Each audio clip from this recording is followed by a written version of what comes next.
Hello everyone, I am Group Captain Henry Eze from the Nigerian Air Force.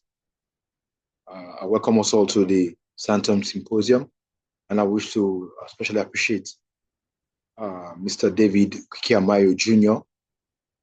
for creating this opportunity for lovers of Africa and believers in the great future of Africa to gather and share our thoughts. I will be talking today on an issue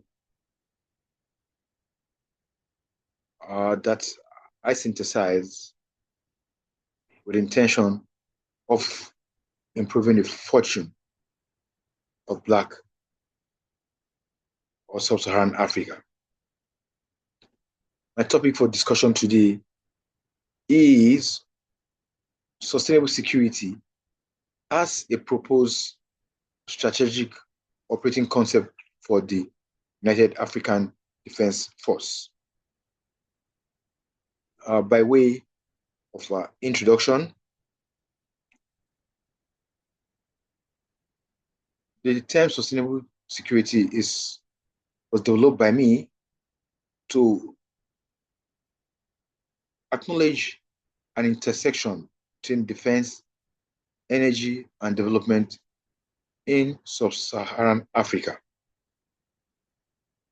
This term is a new and Africa-oriented doctrinal proposal, and it was developed by me specifically in response to my many years of combat experience, where I came to the conclusion that development in Africa, as well as end of insecurity, goes beyond mere kinetic action.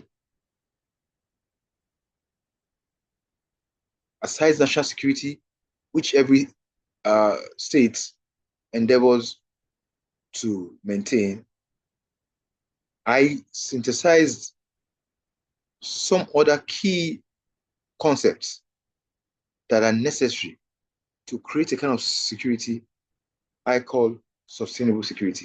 And these concepts are, of course, human security, energy access and energy security, as well as a just transition.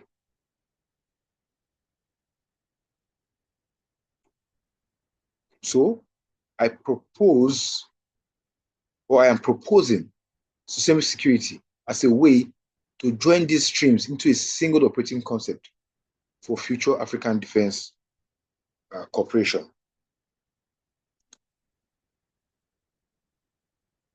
The United African Defense Force has been defined to be an intention by the Ndege Group to create a body that enables the sovereignty of African nations, while of course looking to their defense needs.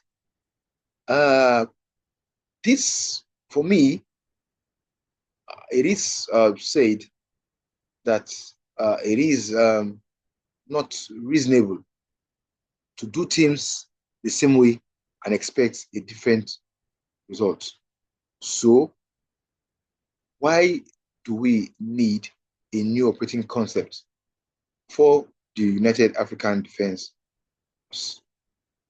Firstly, despite all the efforts of the nation states in Sub-Saharan Africa, the region remains one of the worst, one of the old, most conflict-affected regions, with conflict and terrorism increasingly concentrated in the Sahel and surrounding zones. Also, Sub-Saharan Africa carries the largest global share of people without electricity access. Seeing these challenges that persist despite extensive national security efforts, what kind of operating concept should guide a future United African Defense Force if it is to address not only the symptoms of conflict, but the structural conditions that keep the continent fragile? So this presentation adopts sustainable security as the doctrine that should be used in pulling Sub-Saharan Africa out of the doldrums in terms of poverty, energy insecurity, and general insecurity. So in the course of this presentation, I will explain the sustainable security concept. I will also introduce the military terms model for sustainable security and development, which was a model totally synthesized by myself with Sub-Saharan Africa in view. I will also show how the UADF would adopt sustainable security as a strategic operating concept. Then I'll talk about Project Pharez. Project Pharez, which is an energy initiative being currently explored by myself as a lead researcher and other researchers in Nigeria, the intention of using nuclear fusion energy to provide electricity for Sub-Saharan Africa.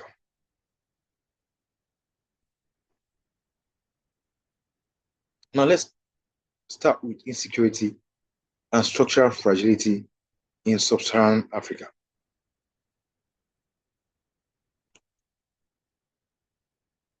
It is known that conflict and terrorism is increasingly concentrated in the Sahel and surrounding regions. The 2024 World Terrorism Index actually identified Burkina Faso as one of the countries suffering the most terrorism in the world, practically in Nigeria, in Niger, in Chad. We have issues with terrorism. Aside that, Sub-Saharan Africa now hosts the majority of the world's extreme poor.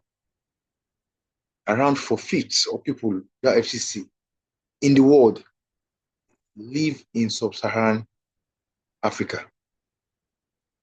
Even though this region makes only about 18% of the entire population, it accounts for about 80% of energy insufficiency in the world. What about climate change? In Nigeria, for example, we have had a running battle between farmers and herdsmen, where desertification seems to force the herdsmen to go forage in the farmland of indigenous people. Aside from Africa even just being climate vulnerable, we tend to suffer the effects of the disregard for the environment by other regions because our systems aren't developed to track and stop threats to our ecosystem.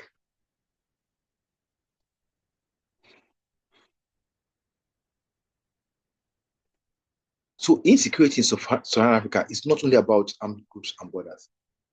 It is obviously the product of overlapping structural pressures, which include poverty, energy deficits, climate stress, and governance gaps that all play out in societies with rapidly growing youthful populations. You know, instead of our youthful populations being a strength, these other factors that ravage society actually make it a threat because this youthful growing population being affected by this malaise are pushed towards, the way of crime and extremism, becoming ready targets for recruitment by extremist groups. So it is, if the problem of Sub-Saharan African insecurity isn't straightforward, then of course the solution should not only look at kinetic actions, but look at for ways to treat each of the heads of this hydra-headed monster insecurity facing the sub-region. Now, we are proposing sustainable security as the doctrine to tackle these multifaceted problems that cause insecurity in Africa. What is sustainable security according to this presentation? It is a new Sub-Saharan Africa-oriented doctrine that was developed by me, and I define it as a Sub-Saharan Africa-oriented doctrine that integrates energy security, national security, and human security in order to enable state defense architecture in sustaining long-term human development while protecting states from internal and external threats. So, sustainable security is also a multifaceted response to a multifaceted problem, with the intention of preserving human dignity as well as protecting states and their sovereignty.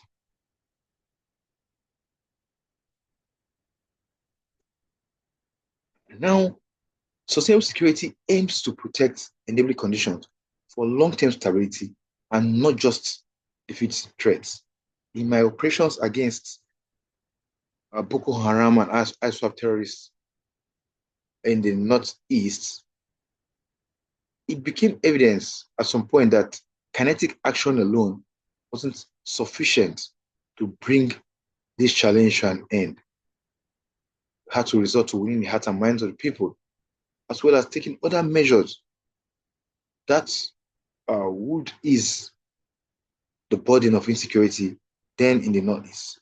So, the development of sustainable security as a response to our insecurity challenges is born out of practical experiences and what I've seen play out when a state tries to use kinetic means to end insecurity.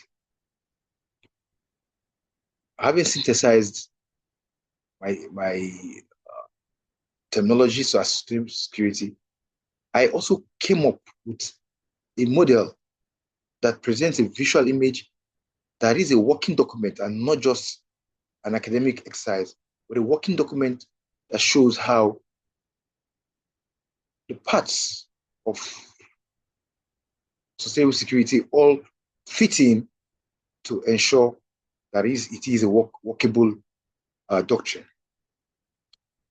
So let us look at the military 10 model for sustainable security and development.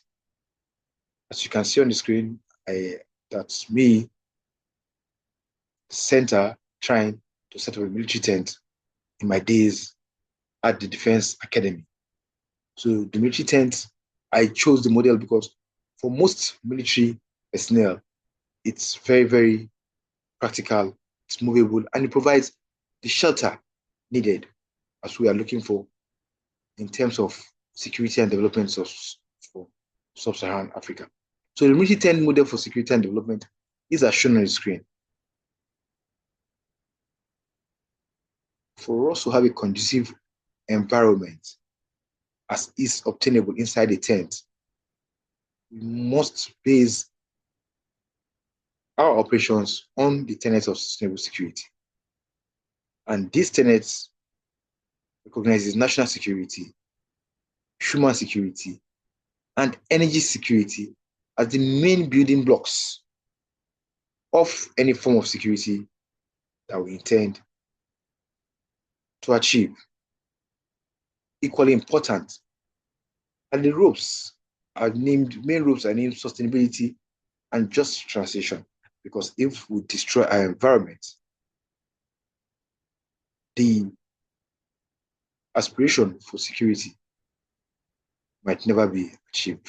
Then you have wastelands, you have warlords, and of course, naturally that comes with insecurity. What about a just transition?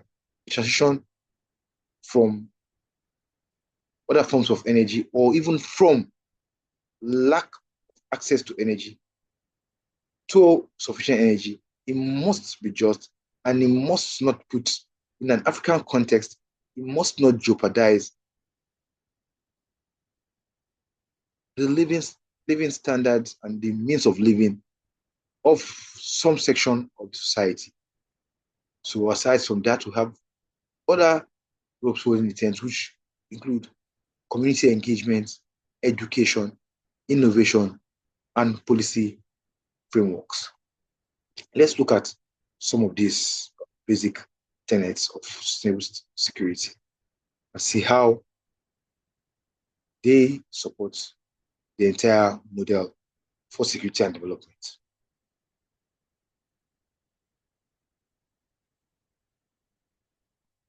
Now, let's start with the twin pillars of national security and human security.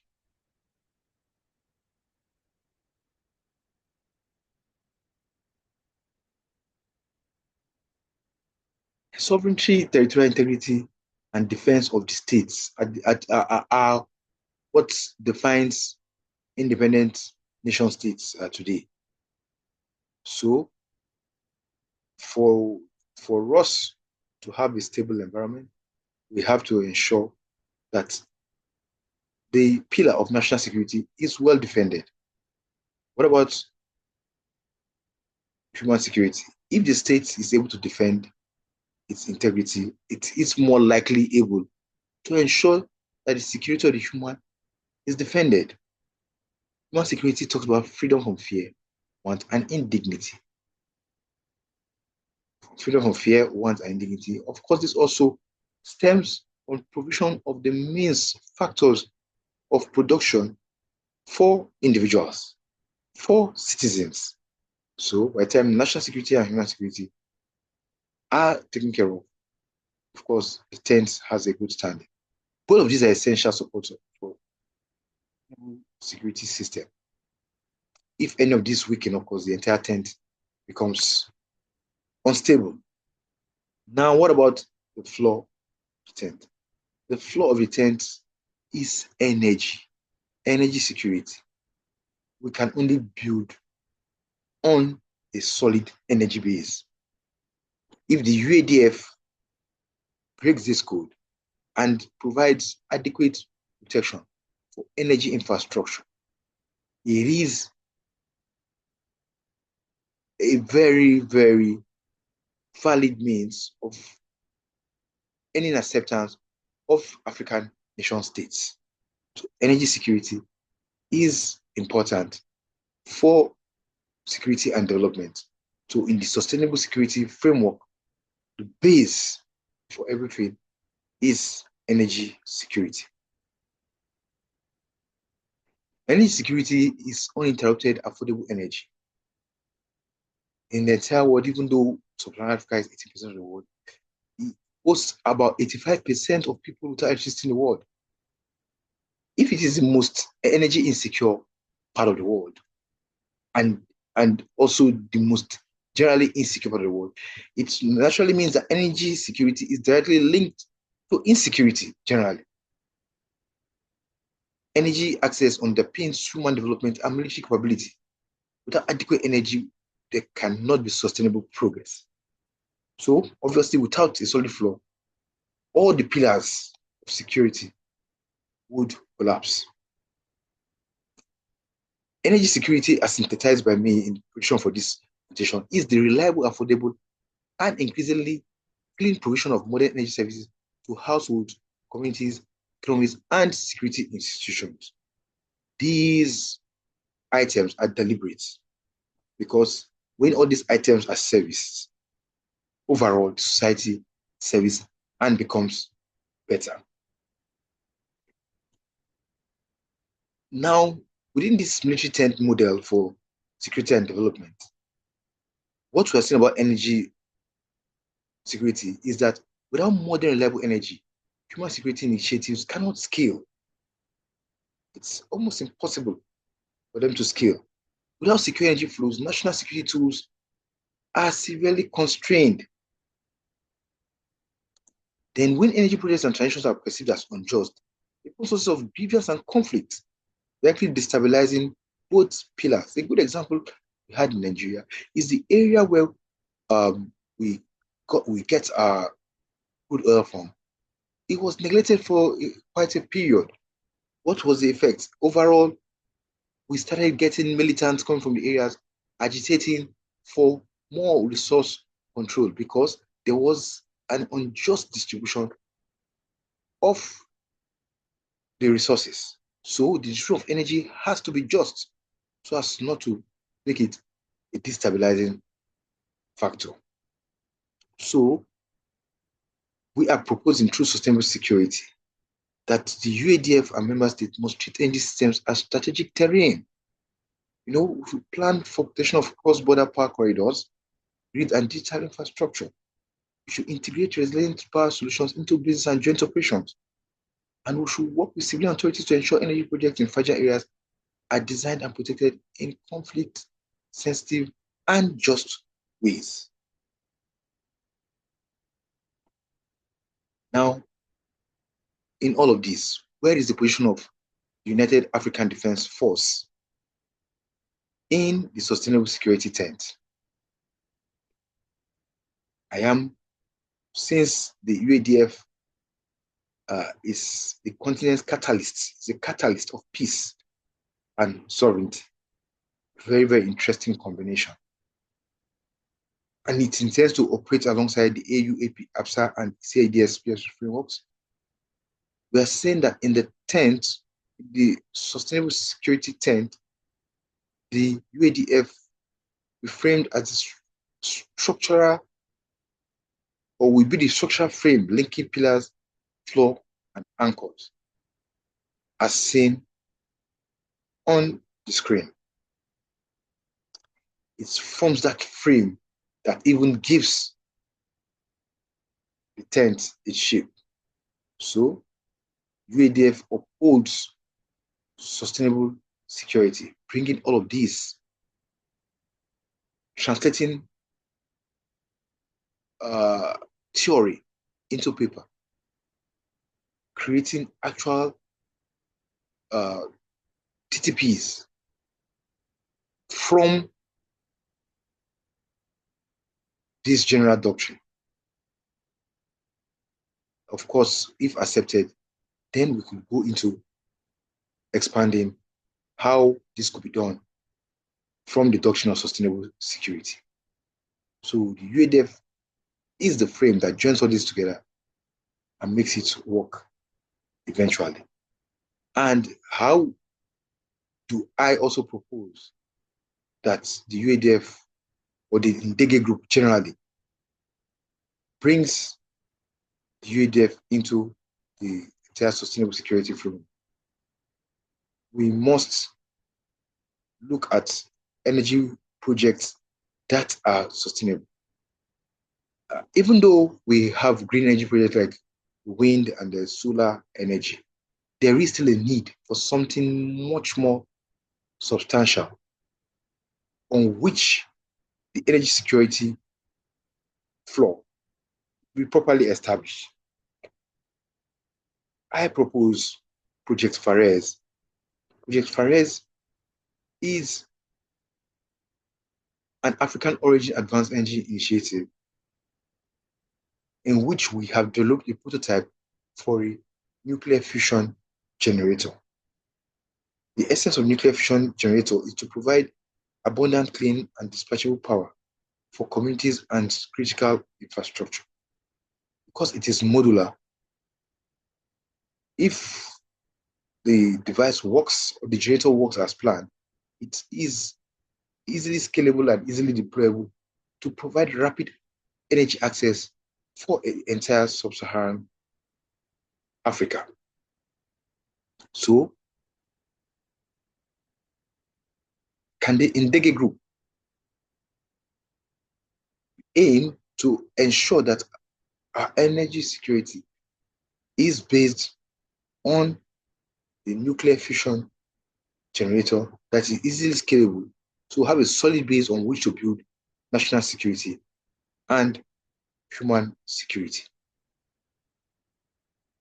Details of the nuclear fusion research are available online and could be provided for anyone to peruse on request. So, what are the key points of Project Pharez? It is an African origin advanced energy initiative. It aims at abundant, clean, dispatchable power for communities and critical infrastructure. And it directly reinforces the energy security flow and just transition anchor because it's easily distributable to ensure that the distribution is just and secures the means of livelihood of the communities that would be affected by any other energy adjustments. Now, Project Pharez is a potential flagship program to be under the UADF sustainable security concepts. If we're able to carry out our research and get the desired result, we will have a tool to which we can properly propagate the intent of the UADF under sustainable security concept. Now let's look at risk realism and guardrails for sustainable security under the UADF.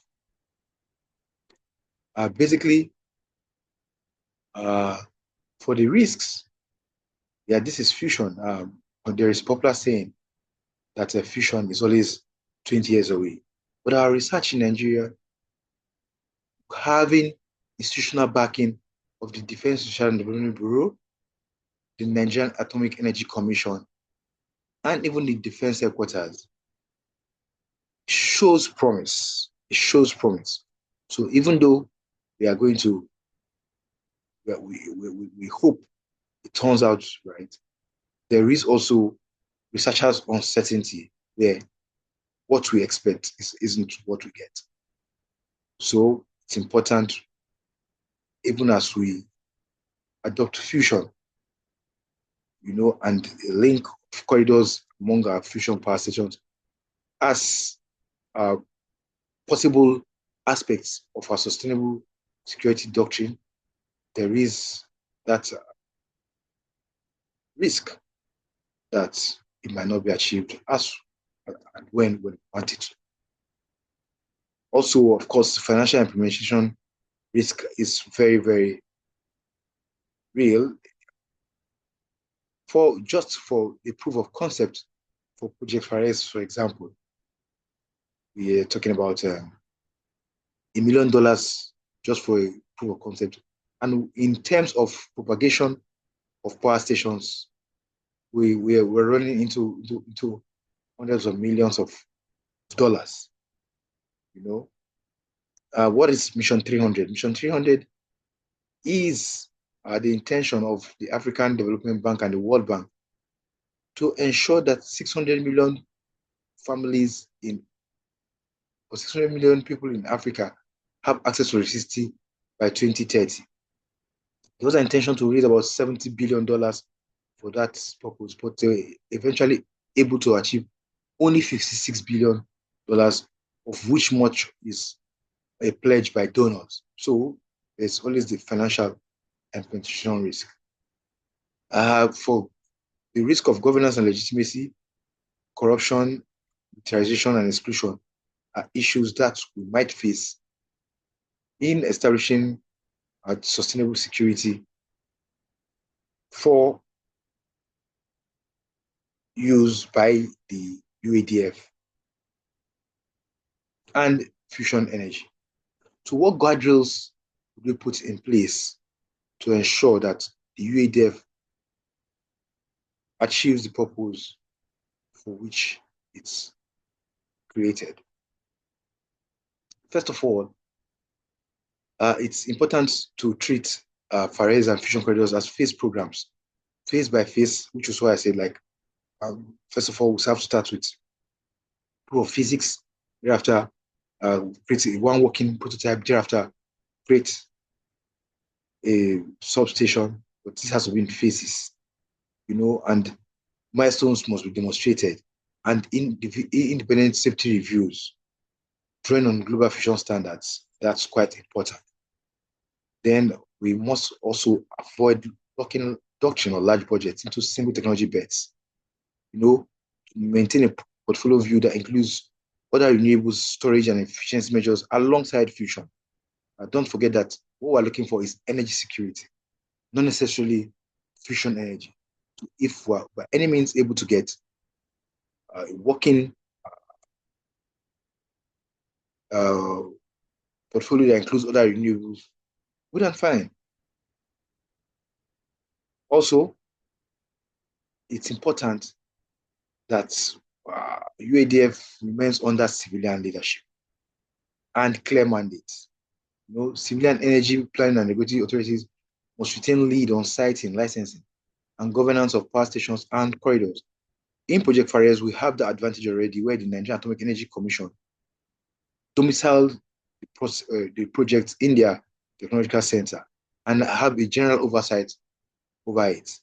Then the UADF rules must be narrowly defined around protection, resilience, support, and technical advisory functions, and avoid direct control of revenue streams or procurement. I personally have sat down to even conceptualize the actual role of UADF on ground, such as adequate protection for power sites, 24 hours UAV coverage of UADF locations. All such measures will ensure that the UADF sticks to its primary task of protection. Also, we have to ensure transparency and anti-corruption safeguard. Luckily, the Ndege Group is very big on anti-corruption, so it's important that we remain committed to being very, very anti-corrupt. Community engagement is something that must be very prominent in the UADF.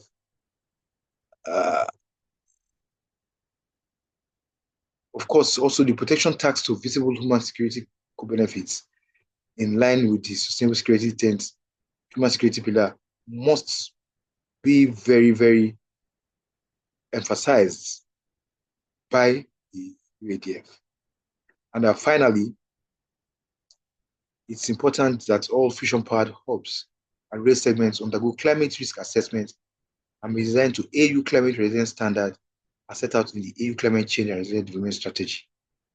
I am aware that the Ndege Group takes the resolutions by the AU very seriously. It's important that if we're going to frame the UADF using sustainable security concept and nuclear fusion power, climate risks must be properly considered. In conclusion, I have introduced us to the concept of sustainable security and how the UADF could adopt this, as well as nuclear fusion research as other renewables, to build a very solid framework as shown in the military tent model for security and development, and push development for Africa. Going forward, if accepted, these tenets will be broken down into practical ways. Luckily, we have the Omni-Gaza project, African Foundation Treaty. On my part, I see education and other means as additions we could make to this structure and synthesize them out in such a way that we have practical working tools for propagation of the UADF. So, for this presentation, I'm inviting the Ndege Group to undertake a critical engagement with these sustainable security concepts, and also ensure an African-led refinement of military tent model. And then be very deliberate about integration of energy, climate, and human development into the emerging UADF treaties and doctrine. And then I'm advocating careful, guided exploration of Project Pharez as an expression of Africa's right to shape and not merely receive the future of energy and security technology. With this, I have come to the end of my presentation, and I thank you all very much for your attention.